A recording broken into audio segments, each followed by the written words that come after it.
दोस्तों, भगवान कृष्ण ने महाभारत काल में ही कलयुग का विस्तार पूर्वक वर्णन कर दिया था।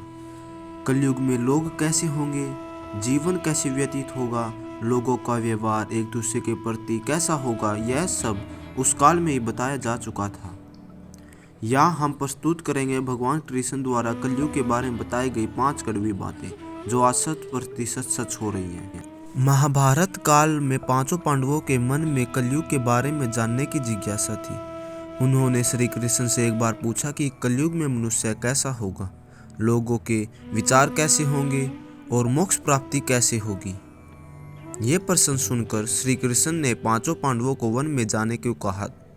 साथ ही ये भी कहा कि तुम जो कुछ भी वहां देखो उसे मेरे पास आकर विस्तार से बताना। श्री कृष्ण का उपदेश सुनकर पांचों भाई वन गए और कुछ समय बाद वापस आए। फकीर एक एक पर पांचों भाइयों ने वन में जो देखा था वो भगवान कृष्ण को बताया। युधिष्ठिर ने श्री कृष्ण को बताया कि उन्होंने वन में 2 सूंड वाले हाथी को देखा। तब कृष्ण ने कहा कि कलयुग में ऐसे लोगों का राज करेंगे जो बोलेंगे कुछ और करेंगे कुछ और। ये लोग दोनों ओर से शोषण ही करेंगे। भीम ने बताया उसके बाद कि एक गाय अपने बच्चे को इतना चाट रही थी कि उस बच्चे का खून निकलने लगा। तब श्री कृष्ण ने इसका अर्थ बताया। श्री कृष्ण ने बताया कि कलयुग का मनुष्य अपने बच्चों से इतना आसक्त हो जाएगा कि ममता के कारण बच्चों का विकास ही रुक जाएगा।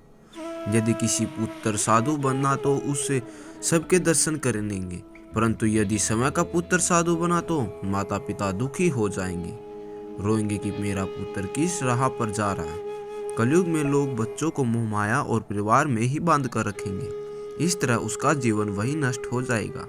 फिर कृष्ण ने कहा कि तुम्हारे पुत्र तुम्हें नहीं बल्कि तुम्हारी पत्नियों को अमानत हैं और पुत्रियां तुम्हारी अमानत हैं। शरीर मृत्यु की अमानत है और आत्मा परमात्मा की अमानत है। इसके बाद अर्जुन ने देखा एक पक्षी जिसकी पंख पर वेद की रचाई लिखी हुई थी, परंतु वो एक मनुष्य का मांस खा रहा था। यह देखकर मैं हैरान हो गया। तब श्री कृष्ण ने बताया कि कलयुग में ऐसे होंगे जिन्होंने विद्वान कहा जाएगा, किंतु उनकी मसा यही होगी कि किसकी जल्दी मृत्यु हो, जिससे उसकी संपत्ति को अपना लिया जाए। व्यक्ति को ओहदा चाहे कितना भी बड़ा क्यों ना हो, किंतु उसकी दृष्टि दूसरों की संपत्ति पर ही रहेगी। ऐसे लोग बहुत होंगे जो दूसरे के धन को छीनने को आतुर होंगे। वास्तविक संत तो कोई ही होगा।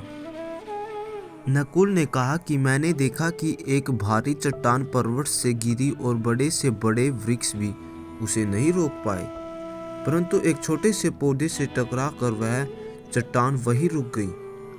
तब इसका अर्थ बताते हुए श्री कृष्ण ने कहा कि कलयुग में मनुष्य की बुद्धि क्षीण होगी, उसका जीवन पतन होगा और इस पतन को धन या सत्ता के वृक्ष रोकने में सक्षम नहीं होंगे, किंतु हरि नाम रूपी एक छोटे से पौधे से मनुष्य का जीवन पतित होने से रुक जाएगा। हरि कीर्तन से मनुष्य की बुद्धि प्रबल होगी।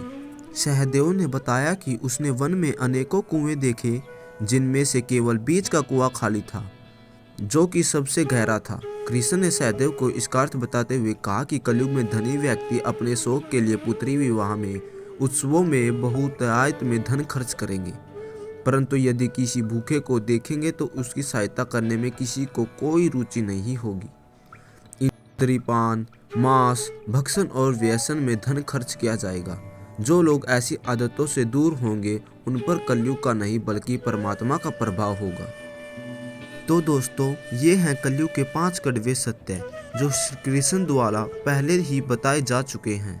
महाभारत में ही इन सब का वर्णन हो चुका है। कैसी लगी आपको हमारी वीडियो, कमेंट करके ज़रूर बताएं। अगर आपको वीडियो पसंद आई तो चैनल को सब्सक्राइब और वीडियो को लाइक ज़रूर कीजिएगा।